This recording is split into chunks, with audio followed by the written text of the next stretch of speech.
It's time for News You Need.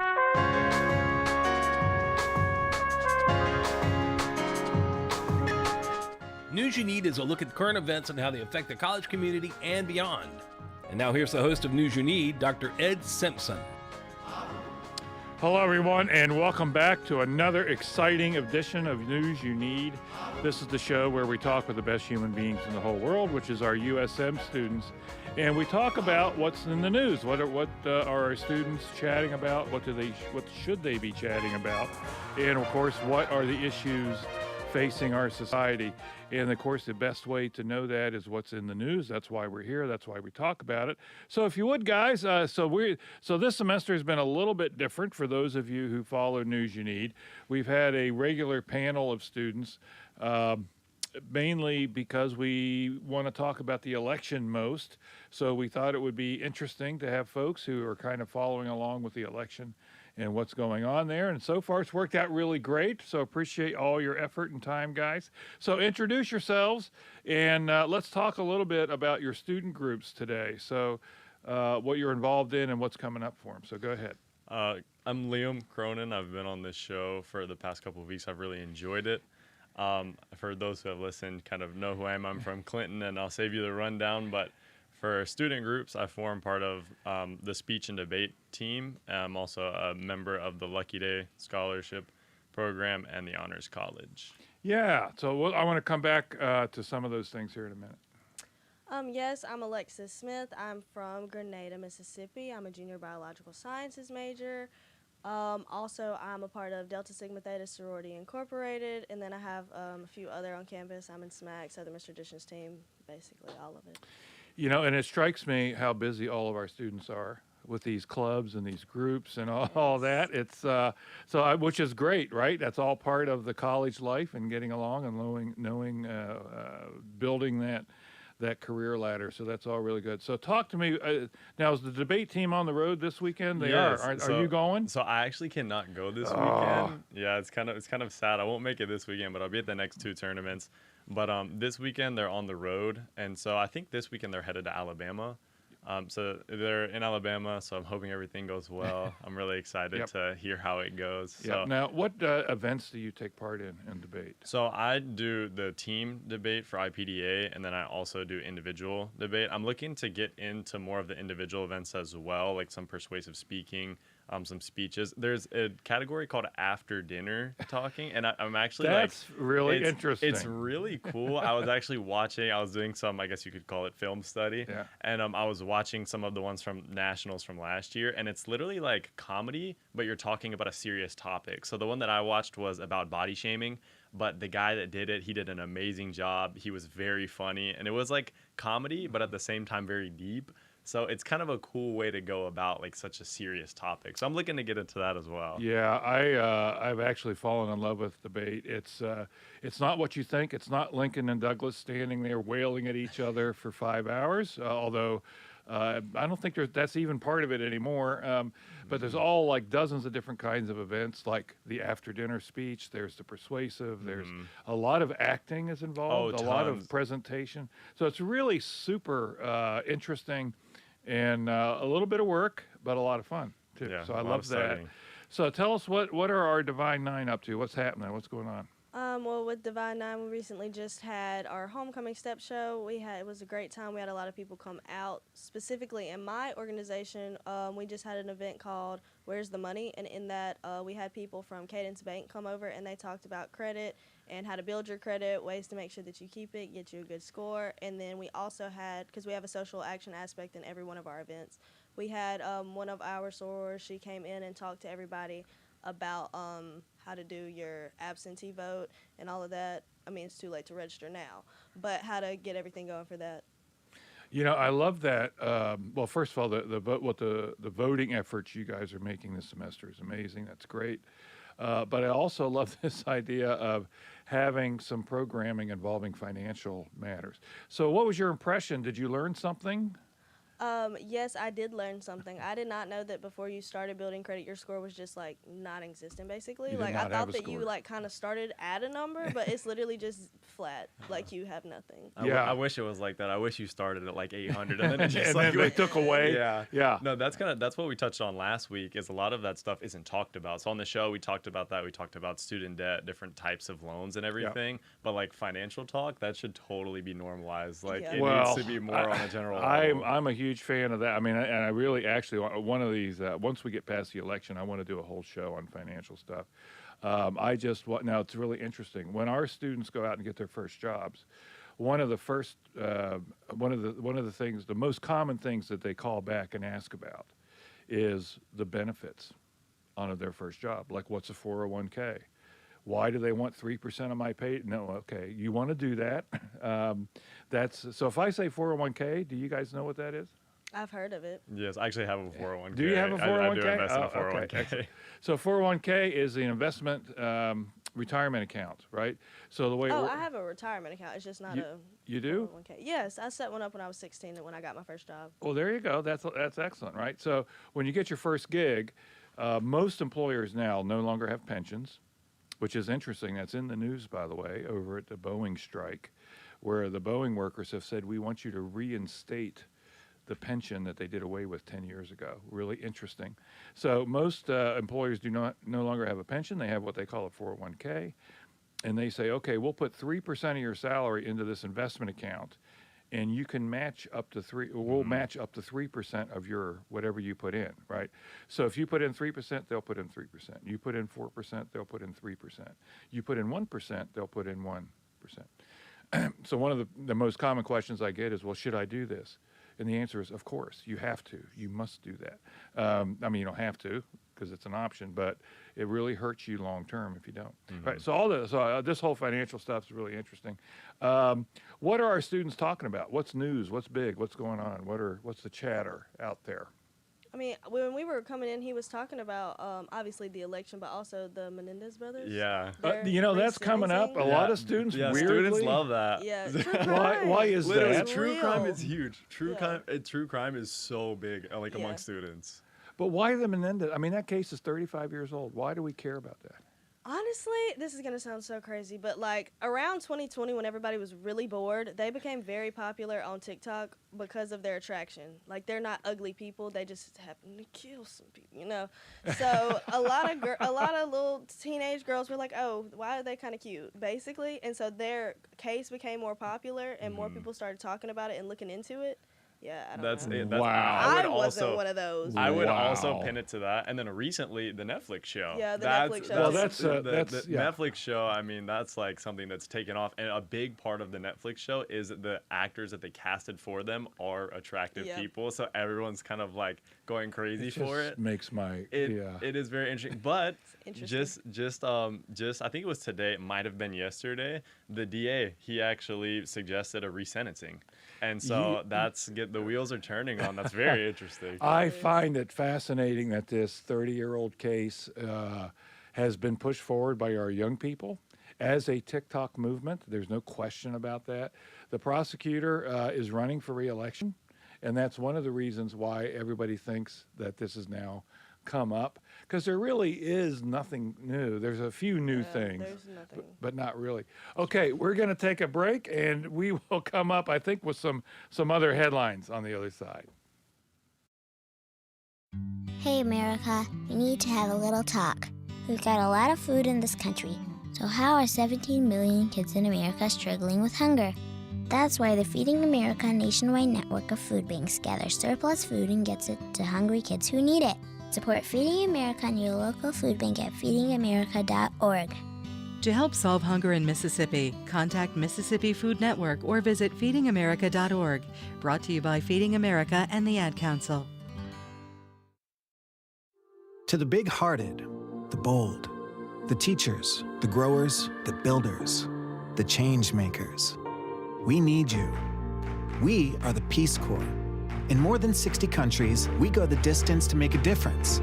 We're volunteers, partners, communities, bringing our experience, joy, and passion to building a better world together.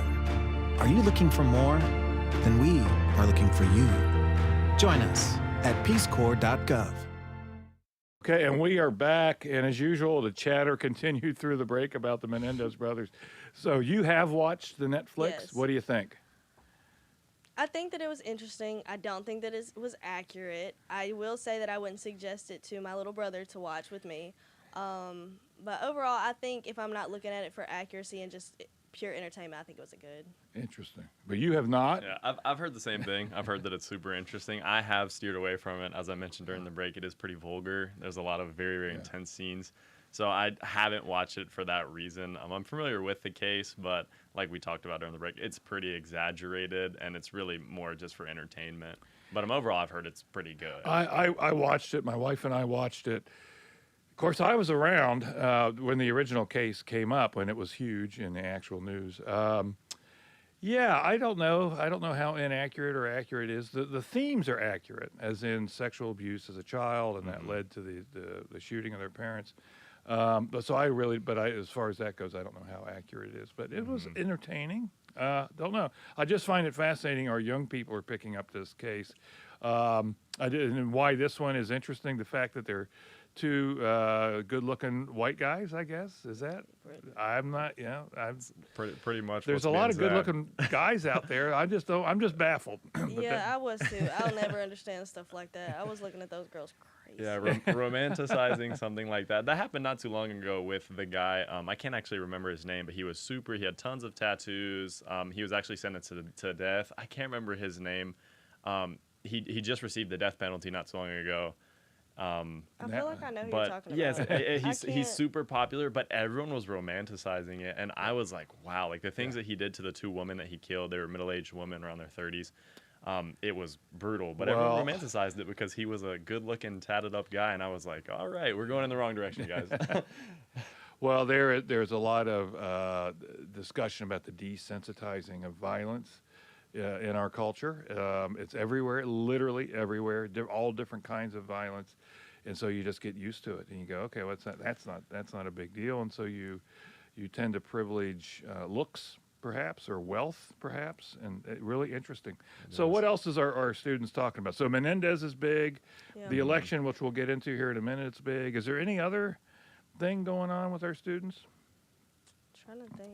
Issues? Our head football coach got fired. Oh, yeah. I mean, come on, I completely was blanking out for a minute. It's so funny. No, my friend texted me this weekend, and she was like, he got fired. I said, who is he? And she was like the coach, and I was like, oh. Yeah. I mean, I think it was really interesting at the game, the three guys with the bags on their head. Yeah. I saw them on the Jumbotron. It was like, fire, and I actually don't even really know our coach's name. I think his name was Will Hall. Yeah, Will Hall. Will Hall. So it said Fire Hall, and that it was on the big screen a couple times, and I was like, oh dang, like we're really starting to show out. We lost homecoming. Yeah, I mean we're 1-6 right now, so but it was quick. I mean they didn't even wait for over the weekend. Well, I mean they went ahead and jumped on it. Yeah, this is. Well, it's really interesting. USM does have a history of this, right? I think I've been here at USM 4 years, and I think we've had at least 7 football coaches. Yeah. So we went through 3 in one season. This was before you guys got here in 2020, I believe, fall of 2020. We fired the main coach. Then we had the elevated an assistant coach, fired him, and then the last guy ended up saying, I don't want this. I don't want to do anything with it. So our students care or don't care? I just want our football team to get better. If it means somebody has to be fired, I mean, hey, I don't know. Throw him under the bus. I mean, I think results kind of are a little bit telling. In some fields they're not, but in coaching they are. The only thing that matters is the victories. Yeah, right? Those results. And so I think it. I mean, students aren't crying about it. We're not saying, oh, he should have stayed. But to be honest, I think we're kind of indifferent about it because, like you've mentioned, we've kind of been rotating through. Yeah. But hey, Southern Miss is top. We don't have a connection with him. But do we? Okay. So you don't care about the coach, which I understand. Do you care about the team? Do you care about whether we win or not? Yes, I care if we win or not, but I also, speaking on the coach, though, I mean, I'm sure that a lot of the players have built a connection with their coach, so I do feel for them, for those who did have a close connection with him, but outside of that, I mean, Go team. Yeah, I kind of feel the same way. There was a Twitter post recently, I think it was last week, and there was some criticism towards our coach, or I guess our old coach now, and some of the players were talking about how they built a connection with him, and if they were talking bad about our coach or giving criticism about our coach, then in turn we're doing it against the football team as well. So I also do feel for our football team because even though we don't have the best record, I mean I'm sure that they had a bond there. Yeah, they still like doing what they're doing, even if they're losing. Yeah, I mean, that's the thing, right? We all want to support our student athletes, which is amazing. But yeah, I think it's we can certainly do better. Yeah, it also is a lot of money. I mean, on the financial well, side. Well, that's the thing. It's a lot of money as a coaching position. I sent President Paul an email the other day saying, listen, I'll bet you if you hired me, I could achieve almost the same thing, right? I could achieve almost the same thing. You could go 1-6. I could go 1-6 for $800,000. Yeah, is that what it is? 800,000. That's what I heard as well. 800,000 for 1-6. Yeah. Wow. So I could do that. And if I don't, you know what? You can fire me. You can fire you too. Year. Yeah. How about that? So there you go. So that's fascinating. So it is interesting. I'm wondering about that. Anything else that we're chatting about? As students, I'm trying to think. Have you guys heard the phrase program review? Program review? Program review. I mean, Has that come up? Towards what? Like the university? Like USM and program review. Like a review of USM as a whole? Well, sort of. So we have a number of majors here on campus that don't have a lot of students in them. Okay. So the university has ordered a review of those programs on whether they should continue or not. Or be discontinued. Or be discontinued. Wow. So students have not picked up on that? No. No, I don't think so. It's not biology, right? We chilling? It's not biology. We good. It's not biology. Hopefully So it's as long as it doesn't affect science, your major, you're okay. No, I care if it affects other people's. I just needed to make sure I didn't need to be in search of it. So it just hasn't filtered down to the students? No, it really hasn't. I will say that USM does not do the best in getting out information to its students about big changes in it, unless it's something like, oh, yeah, we have homecoming teams. Like, it's not any of the business stuff doesn't really trickle down to us. They don't do the best at it. Yeah, and it does, like, I think they made a misstep last year with the $300 oh yeah, the dining dollars, the guaranteed dollars. You have to pay it. That is so random. Yeah. So, and I did hear a lot of complaints from students that this was number one, a surprise, and number two, why do I need this? We didn't even know that it was a thing until we were paying to go to school and it was there. Right. Like. Yeah. So I mean, I think that's legit, right? So students are going, hey, what's going on with our university? I think that's legit, right? That's one of the reasons why we need y'all at student media, right? Get out there, find this stuff out, and tell your students, tell your fellow students. I think it would also be good if the student body did look into this show. I don't think a lot of people even know that this exists. Yeah, that's what I was gonna say. True. I feel like USM probably does do a decent job of getting it out. You know, whether it's student prints, which I'm sure you guys are in charge of student prints, right? Whether it's student prints or online, the changes are out there. But to be honest, we don't really go looking for them. And so, it is, also kind of, we have to be a little bit more proactive as a student body, I will say that. Well, it's media, it's the organization's job to find out where you are and get that information That also is very true, So it's all part and parcel of it, right? Okay, so that didn't rise up. Well, let's turn to the election now. So we had a great event last night, for those of you that were able to catch it. We had a couple of professors and a couple of students talking about the election. Is anything new with our students? So what are they paying attention to now when it comes? We are less than 2 weeks away. We are down, I believe, to 11 days before the election night, which of course has already been voting. So for instance, in North Carolina, Georgia, 2 million people have already cast their ballots through early voting. So what are our students chatting about? What's big on the election side of things? I think that at this point, most people know who they want to vote for. I think at this point, you've kind of said all that you can, and unless something drastic happens, people pretty much have made in their mind who they're going to vote for at this point. I agree. I think that everyone's kind of decided. I know that there are some, I guess you could say, swing voters. We actually talked about this in my honors class. We were talking about it. My professor, Dr. Weinberg, he's actually a political scientist, and he was talking about and asked if there was any swing voters in the classroom. And there was actually 3 of us in there, and so it was interesting to talk about it. He was surprised that there was even 3, but I think that it's gonna be really close. Going back to Georgia, there is a lot of early voting. We talked about it last time during one of the breaks that the demographic that goes and participates in early voting is mainly Democrats. It's very interesting because there's like a kind of distrust in the Republican Party. That's been something over the years when, to be honest, voter fraud is very minimal. It's not really something to worry about. But yeah, I think that everyone's kind of just ready to go for the election at this point. Well, it's interesting that the idea of this voter fraud thing came up on the panel last night, and it's a really fascinating issue, right? Is that last election, Donald Trump urged his folks do not vote early. And that changed about 3 days before the election when he figured out that the vast majority of people who were voting early were Democrat. Yeah. So now this cycle, both parties are urging their people to go out and vote early. And in West Virginia, of course, we used to say go out and vote early and often, right? No, that didn't really happen, but that was a joke because of the way the system was set up. So the idea of a fair and clean election, do our students care about that? Is that a topic of discussion? I think that it is a topic of discussion, but I think the biggest thing for me is if it does, so if it doesn't go in favor of Trump, I really hope that this time he doesn't say that it was fake, it was a fraud, and that he still won, and then they go storm the Capitol again. Well, there you go. So that's there really you my go. concern. There's a lot of the concern about that, a lot of discussion about that. Especially in Georgia. I've been reading about that, is that in Georgia there's a real concern about it.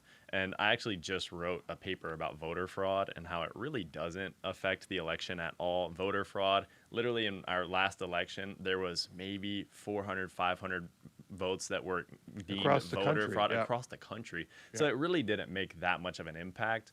But it was a very interesting response. And I think that you do need to accept elections. You need to accept the results because the technology that we have is pretty accurate. But no matter what, we talked about this in my honors class, whichever side wins, it doesn't really matter which, there will be lawsuits, there will be things going on. It happens after every election, including with Hillary Clinton. With that, there also were lawsuits. The election at first was not accepted as legit, and there were claims that, it was moved. And so I think that everyone has a hard time accepting it when in reality, it just needs to be accepted. Also, you have to think these are the presidents of what we want. We have a democracy, and they're both presidential elects, or however you candidates. Say candidates. There we go. Candidates. They're both candidates for a democracy. However, when we act as a democracy and we go vote and we do put our word out there, I feel like it's just kind of a slap in the face to democracy in itself to go against what the vote is saying and try to challenge it when you're supposed to be the representation of a democracy. Well, yeah, and so the New York Times had a really interesting story, New York Times Magazine. So if you don't read New York Times Magazine, go pick it up. It's really interesting on a regular basis. But their main story that they put out today was the fact that Republicans have done really well in getting their people into these local election commission positions. So the way the process works, and we're going to pick up on that at the other end of the break. Sponsorship comes from American Graphics. Located at 8 Commercial Warehouse Drive in Hattiesburg, American Graphics provides custom screen printing and embroidery. They can be reached by phone at 601-602-2277. And the website is goamericangraphics.com. American Graphics, printing at its finest. Every mother wants their child to get off to a healthy start, and breastfeeding helps ensure our babies get all the nutrition they need to support their growth and development. Breast milk is the most natural and beneficial source of nourishment for babies, and breastfeeding protects our health while reinforcing our bond with our babies. Learn more about breastfeeding through our Milk Leagues. That's MILC Leagues. For more information, visit SheaHealth.org and be sure to follow Shea Health on Facebook and Instagram. This message was brought to you by the Mississippi Public Health Institute, Mississippi Association of Broadcasters, and this station. Hey, we are back. Yeah, so this idea of election integrity, all that kind of stuff, as you were saying, there's absolutely zero evidence of any widespread election fraud, certainly that would even touch changing the result. Yeah. But one of the issues is that the elections, at least on the national level, have become so close that challenging just a few thousand votes in any one of these swing states could change the results of the election. So this is why so much attention has been put on this. And the New York Times Magazine put out a really interesting story this morning where they were looking at, pretty sure it was Georgia, where the Republicans have done a really good job of putting 2020 election deniers onto these election commission positions. So the way the system works is elections are run by the states, right? Even though it's a federal election, the election itself is run by the states. Then the states run it through counties, and every county has a county election office. Well, if your people are running that county election office, at the end of the day, they have to count and then certify the votes. So if you want to control the outcome of that vote, you get your people on the commission. And so what we're looking at, what the New York Times Magazine looked at, were these folks who in 2020 said, no, it was a stolen election and Trump won and blah, blah, blah, blah, blah. Well, they're now in power to determine whether that vote counts or not. So so it's a really interesting story. That's something that a lot of folks have been looking at, is the Republicans over the last really 15, 20 years have done a really good job of getting their people into these local offices where all the real action happens. Democrats, not so much. They've been concerned with U.S. Senate and President, but they have not done a good job organizing on the state level. So now we're kind of seeing the results of that. You guys are looking at me and going, what are you talking about? No, I understand what you're talking about. So, like, okay, so you're saying that the people who are currently saying if a vote counts or not are the people who were saying that the last election was a lie? Mm-hmm. Correct. Oh, that's scary. It is scary. It is scary. It's absolutely scary. And that's one of the things, that's one of the become an issue in the race, right? So speaking of scary things, let me throw a couple of headlines at you real quick before we run out of time. So this was CNN. See if our students have heard about this stuff. CNN, Trump's former chief of staff says he fits, quote, fascist, quote, definition and prefers a dictator approach to the White House.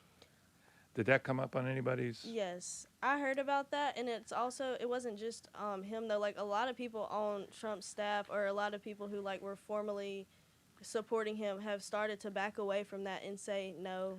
We don't think that he should be the president. And then they were also saying that it's scary and dangerous for him to become the president. Yes. His own supporters. Yeah. Mm-hmm. Is that breaking through? It is very interesting to see like the demographic of people that are they're like kind of with Trump and they support him for a long time, and then they back out and then they don't support him and they say things like that. And so it's just really interesting because on Kamala's side of it, there's not a lot of people that are doing that or saying that, you know, like there's no one that's like, wow, I'd served with her and I hate her and she's a fascist. Yeah. So it is interesting. And at this point in the race, I think that, I mean, it's a great article, but I don't think that it'll have too much sway in really and truly in the election because, you know, we're pretty late into it. So while there are people that say that, to be honest, I don't think that it'll impact the election really that much. It's really interesting. I really appreciate both your insights because from where I'm sitting with my incredible ancient oldness, that would have moved the election. That quote alone would have moved the election 30 years ago. Today, it means nothing. Yeah. So this has just kind of goes by. So thank you both very much. Another amazing, great show. This has been a production of Southern Miss Student Media. Lillian is our producer. Thank you. Our videographer is Blake, and our engineer is Triderica Winters. And we will see you or hear you or listen to you anyway next week.